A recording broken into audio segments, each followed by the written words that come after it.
अगर आपके पास कोई भी क्रेडिट कार्ड नहीं है और आप अपना फर्स्ट क्रेडिट कार्ड लेना चाहते हो तो इस वीडियो को एंड तक देखना।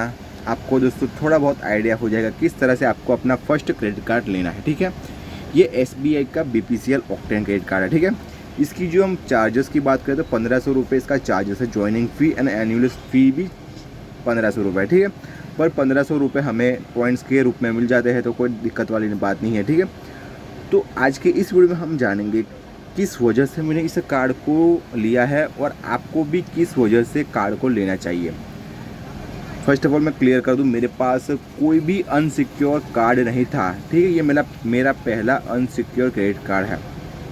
मैंने पहले FD वगैरह के कार्ड लिए हुए थे पर उससे कोई भी फ़ायदा नहीं हुआ। मेरा कोई भी सिविल स्कोर नहीं था और मैंने ये कार्ड किस तरह से मेरा ये कार्ड अप्रूव हुआ, इन सब पर डिटेल में इस वीडियो में बात करेंगे। तो फर्स्ट से पहले मैं इसको अनबॉक्सिंग वगैरह कर लेता हूँ और ये कार्ड दिखने में कैसा है और आगे जाके मैं आपको बताऊंगा किस वजह से दोस्तों आपको ये कार्ड अप्लाई करना चाहिए और आपका भी कार्ड अप्रूव हो सकता है। तो वीडियो को एंड तक देखना ताकि आपको सारी डिटेल्स के बारे में पता चल सके। तो दोस्तों फर्स्ट ऑफ ऑल कार्ड दिखने में कुछ ऐसा है। ठीक है, पीछे कुछ CV वगैरह है तो पीछे की साइड में नहीं दिखा रहा। अब सीधा का सीधा दोस्तों इस कार्ड के बेनिफिट के बारे में बात करेंगे, फिर आगे जाके मैं आपको बताऊंगा कि आप किस तरह से अपना फर्स्ट अनसिक्योर कार्ड पा सकते हैं। ठीक है, तो फर्स्ट ऑफ ऑल हम इसके फीचर्स के बारे में बात करें तो मैंने इसकी ज्वाइनिंग फ़ी आपको बता दी। 1500 रुपये इसकी ज्वाइनिंग फ़ी है। 1500 रुपये के करीब आपको दोस्तों 1500 रुपये के आपको रिवॉर्ड पॉइंट्स मिलेंगे। तो first of all joining fees आपकी वेव ऑफ हो जाएगी। ओके, अब बात करते हैं इसके बेनिफिट के बारे में। तो आप अगर इसमें आपको BPCL के फ्यूल पंप पर जब आप इस पर परचेस करेंगे फ्यूल की तो आपको 25x रिवॉर्ड पॉइंट देखने को मिलता है। आप वेबसाइट पर जाकर दोस्तों इसके रिवॉर्ड पॉइंट्स वगैरह देख पाएंगे।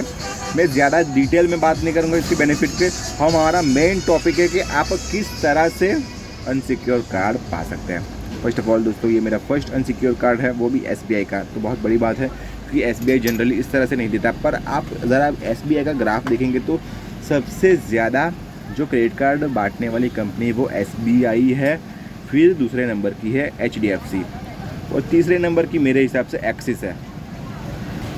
तो दोस्तों ऐसा भी नहीं है कि आपको फर्स्ट अनसिक्योर कार्ड SBI का ही मिल जाएगा। आपको सबसे ईजिली क्रेडिट कार्ड चाहिए तो मेरे हिसाब से जो रोवर बैंक है वो ईजिली क्रेडिट कार्ड आपको दे देता है। ठीक है, पर रोवर बैंक एक मेरे को सही नहीं लगता। तो दोस्तों आपको सबसे इजी क्रेडिट कार्ड चाहिए तो वो होगा रोवर बैंक का क्रेडिट कार्ड। वो आपको 0 सिबिल पर भी मिल जाता है। तो आपको फर्स्ट ऑफ ऑल आपका फर्स्ट अनसिक्योर क्रेडिट कार्ड लेने के लिए दोस्तों आपको रोवर बैंक में अप्लाई करना होगा। ठीक है, अप्लाई कर देंगे और उस कार्ड को आप तकरीबन आपको स्टार्टर लिमिट तो पहले मिलेगी। रोवर बैंक में जो आपको स्टार्टर लिमिट बहुत ही कम मिलती है, तकरीबन 1000 रुपये 5000 रुपये ऐसे लिमिट मिल जाएगी। तो जितनी भी आपको वो लिमिट दे वो बहुत बड़ी बात होगी, बिकॉज आपका सिबिल भी नहीं है और आपके पास कोई भी अनसिक्योर्ड कार्ड भी नहीं है। ठीक है, तो फर्स्ट ऑफ ऑल आपको वो कार्ड ले लेना है। इसके बाद उस कार्ड को आपको 2 से 3 महीने यूज़ करना है, तब जाके आपका सिबिल ठीक होगा। मेरे हिसाब से आप 2-3 महीने कंस्टेंटली उस कार्ड को यूज़ करेंगे।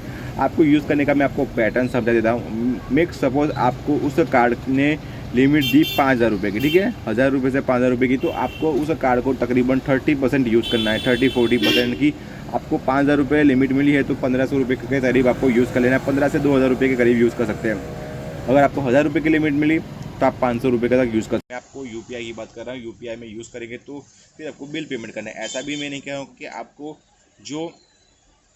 मैं ऐसा नहीं कहूँगा कि आपको जो बिल जनरेट होने से पहले उस कार्ड को बिल जनरेट होता है तकरीबन पहली तारीख को, तो उससे पहले आपको ड्यू अमाउंट करना है। जब आपका बिल जनरेट हो तभी जाकर आपको पेमेंट करनी है। ठीक है, तब जाके आपका जो क्या कहते हैं आपके जो सिविल में जो रीपेमेंट होती है उसकी हिस्ट्री बनती है। जिस तरह से रीपेमेंट हिस्ट्री बनेगी उस हिसाब से आपका स्कोर इंक्रीज़ होगा। 3-4 महीने यूज़ कर लिया, उसके बाद आपको इनकम प्रूफ भी रेडी करना है। ठीक है, आपको एक अकाउंट आपका जो मेन अकाउंट है मे भी आपका बैंक ऑफ बड़ौदा में हो सकता है, SBI में हो सकता है, HDFC में हो सकता है, कहीं पे भी आपका एक मेन अकाउंट होना चाहिए। उसमें तकरीबन आपको एक अमाउंट मेंटेन रखना होगा।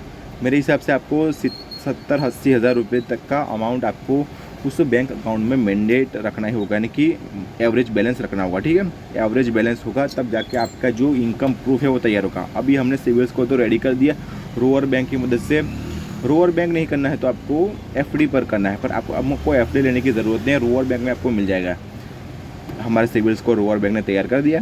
आपको अभी इनकम प्रूफ तैयार करने के लिए मैंने आपको बताया रोअर बैंक के साथ ही जब आपने रोअर बैंक का अप्रूव हो जाएगा, उसके बाद आपको कोई भी अपना जो मेन अकाउंट है आपका, मैंने आपको बताया SBI में हो सकता है, IDFC में हो सकता है, या फिर HDFC में हो सकता है, वहाँ पे आपको 70-80 हज़ार रुपये मैंडेट यानी कि एवरेज मंथली बैलेंस रखना होगा 3-4 महीने तक।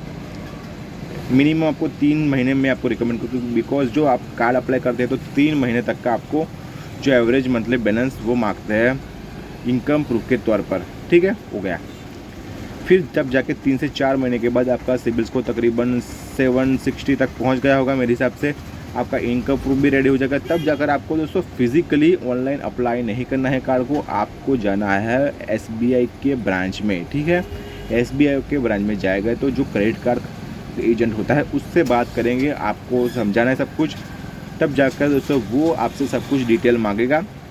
उसके बाद आपके वो दोस्तों वो आपको आपका बैंक स्टेटमेंट के इनकम प्रूफ के तौर पर उसको बैंक स्टेटमेंट जनरेट आपको नेट बैंकिंग के तौर पर दोस्तों, नेट बैंकिंग से ही आपका जो नेट बैंकिंग से आपका इनकम प्रूफ अपलोड हो जाएगा। तब जाकर दोस्तों आपको आपका फर्स्ट अनसिक्योर्ड कार्ड मिल जाएगा 110%।